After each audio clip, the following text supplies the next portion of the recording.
Тој играше баш до мене, игравме како тандеми во средината на теренот. Баш последните 3-4 утакмици кога игравме, сакам да кажам нешто дека кога бевме заедно, секогаш ми викаше дека тој беше малце подефанзивен од мене, ја бев поофанзивен. Секогаш ми викаше: "Демуш, иди понапред, јас сум позади тебе." Вистина дека осеќав голема храброст према напред да имам, но и бев сигурен дека го имав Лазаров назад.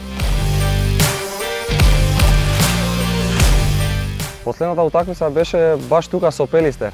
Баш таа утакмица ја излегов по 60-та минута, он влезе, јас бев тој последниот играч што му дадев рака и влезе во теренот. He was a great player. He was a midfielder that gives a lot of energy to us with his power and with his talent. So I'm very disappointed to don't have now Andre, and it was a really good player that we use him especially in the second half of the season, but as I told you, very disappointed and very sorry for him. Се уште тој шокот што го доживеавме, се уште присутен кај сите нас.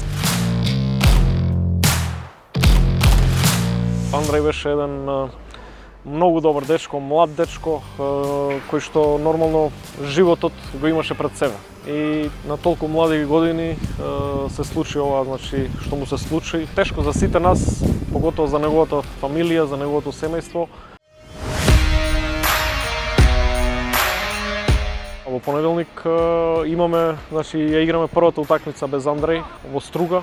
Тешко е за сите, за целата група, за сите негови соиграчи тука, многу тежок момент, зашто тварно он беше тука со нас цело време и одеднаш го нема. Така да за сите е голем шок. Нормално го повлековме дресот, тоа е најмало што можевме да направиме и како клуб, значи, донесовме одлука дека неговиот договор ќе се испочитува до крај. Ова е многу мал гест од страна, значи, наша од клубот. Сите сме договорени до крајот на сезоната и нормално сите утакмици ќе ги одиграме како да се последни за нас, за Андреј.